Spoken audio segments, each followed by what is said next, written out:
हमें सोच कहां से लेनी चाहिए और हमारी सोच अच्छी कहां से बनेगी? तो मैं आपको बताऊं, कुरान से सोच लो, रसूल रहमत सल्लल्लाहु ताला अलैहि वसल्लम की जिंदगी पाक से सोच लो और अच्छे लोगों की सोहबत में बैठने की कोशिश करो ताकि तुम्हारी सोच भी अच्छी बन सके। अब आइए मैं आपको समझाऊं।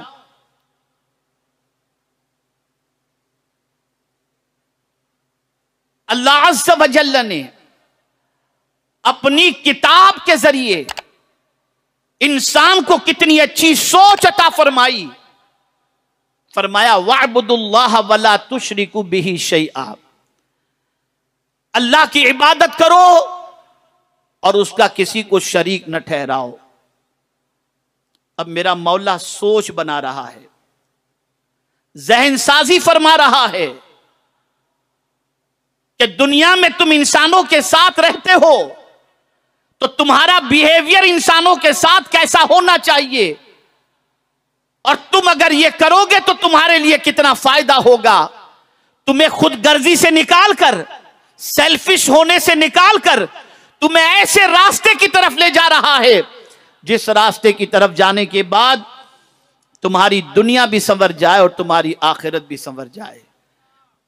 पहली बात बताई, अपनी इबादत के बाद वबिल वालिदैनि एहसाना, अपने माँ बाप के साथ भलाई करो।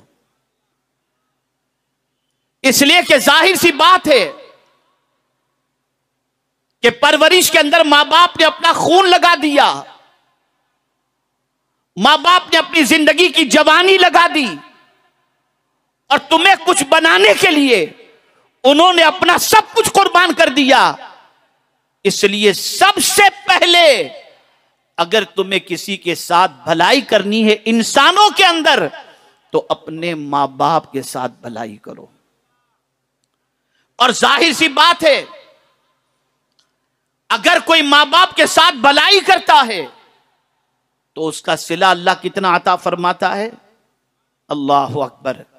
आज पीराने इज़ाम के पास वज़ाइफ लेने के लिए और तावीज़ात लेने के लिए लोग पहुंचते हैं कि हजरत कोई वजीफा अता फरमाएं जिससे अल्लाह ताला माल में और उम्र में बरकत अता फरमाए। लेकिन हुजूर सल्लल्लाहु अलैहि वसल्लम ने वजीफा अता फरमाया। इरशाद फरमाते हैं, जो शख्स ये चाहता हो कि अल्लाह उसकी उम्र में और उसके माल में बरकत अता फरमाए, उसे चाहिए कि वो रिश्तेदारों के साथ अच्छा सलूक करे। अब आपसे मैं पूछना चाहता हूं, कितने ताज्जुब की बात है कि आज का बच्चा गैरों के बाप से प्यार से बात करता है, गैरों की मां से प्यार से बात करता है और अपने मां बाप के साथ उसने सलूक से पेश नहीं आता। आप जरा सोचो, आपके ऊपर हज फर्ज है, लाखों रुपया खर्च करके खाने काबा की जियारत के लिए और हज के फरीजे को अदा करने के लिए आप पहुंचे, लेकिन गारंटी के साथ आप नहीं कह सकते कि आपका किया हुआ हज हज मबरूर है। लेकिन मुस्तफा जान रहमत सल्लल्लाहु अलैहि वसल्लम फरमाते हैं, जिसने एक नजर भी अपने माँ बाप को मोहब्बत के साथ देखा, उस एक नजर पर अल्लाह उसे हज मबरूर का सवाब अता फरमाता है।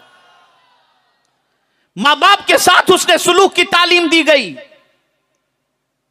वो लोग जो माँ बाप के साए से महरूम हैं, उन्हें महसूस होता होगा कि माँ बाप कितनी अजीम दौलत है। तो पहली चीज बताई गई, माँ बाप के साथ भलाई करो। उसके बाद वबिदिल कुर्बा, रिश्तेदारों के साथ भलाई करो।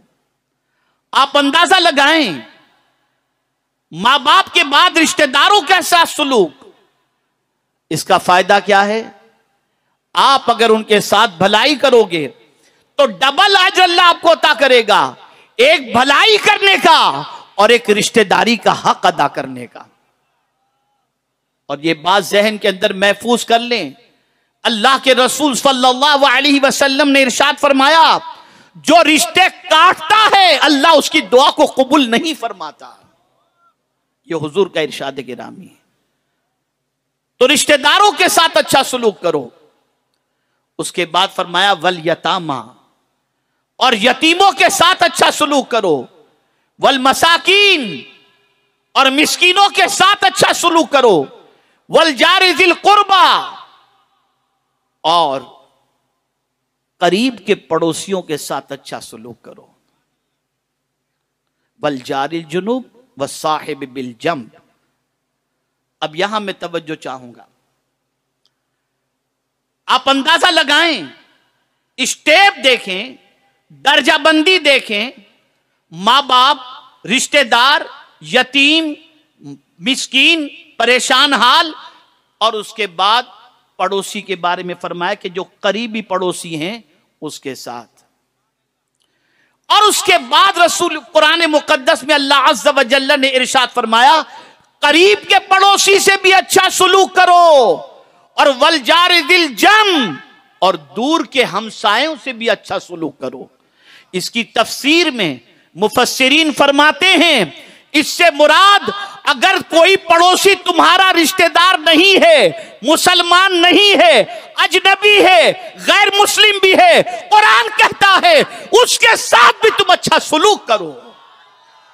यह कुरान की तालीम है।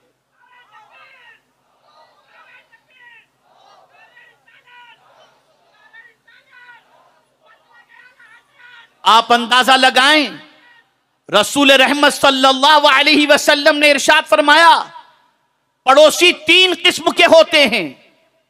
एक पड़ोसी मुसलमान है, अगर तुम उसकी खिदमत करते हो, उसका हक अदा करते हो और उसके साथ अच्छा सलूक करते हो, अल्लाह अज़्ज़ व जल मुसलमान होने की वजह से, पड़ोसी होने की वजह से, उसके साथ अच्छा सलूक करने पर अल्लाह तुम्हें दुगना अज्र अता फरमाएगा।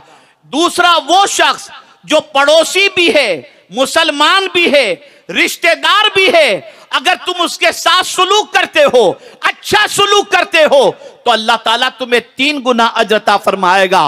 और अगर एक शख्स तुम्हारा पड़ोसी है, मुसलमान नहीं, रिश्तेदार नहीं, गैर मुस्लिम है, अगर तुम उसके साथ अच्छा सलूक करते हो तो अल्लाह ताला तुम्हें 1 गुना अज्र अता फरमाएगा। यह इस्लाम की तालीम है। कुरान यह चाहता है कि इंसान यूनिटी के साथ दुनिया के अंदर जिंदगी गुजारे।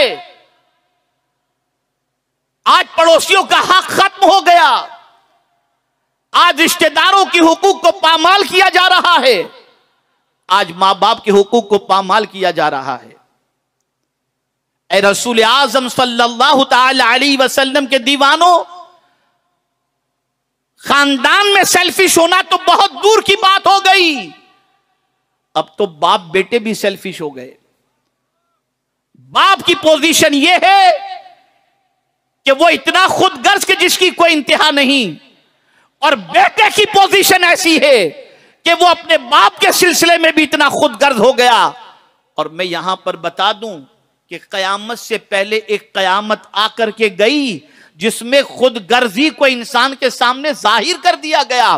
क्या कोरोना में आपने नहीं देखा कि बाप अगर कोरोना में गिरफ्तार है तो बेटा देखने जाने को तैयार नहीं कि कहीं मुझे ये कोरोना चिपक न जाए। ये सब कुछ हमने देख लिया। ऐ रसूल आजम सल्लल्लाहु अलैहि वसल्लम के दीवानों, अपनी सोच अच्छी बनाओ, खुदगर्जी से निकलो, लोगों का भला चाहो, अच्छे लोगों की सोहबत इख्तियार करो, और इंसानों ही का भला नहीं जानवरों का भी भला चाहो। आइए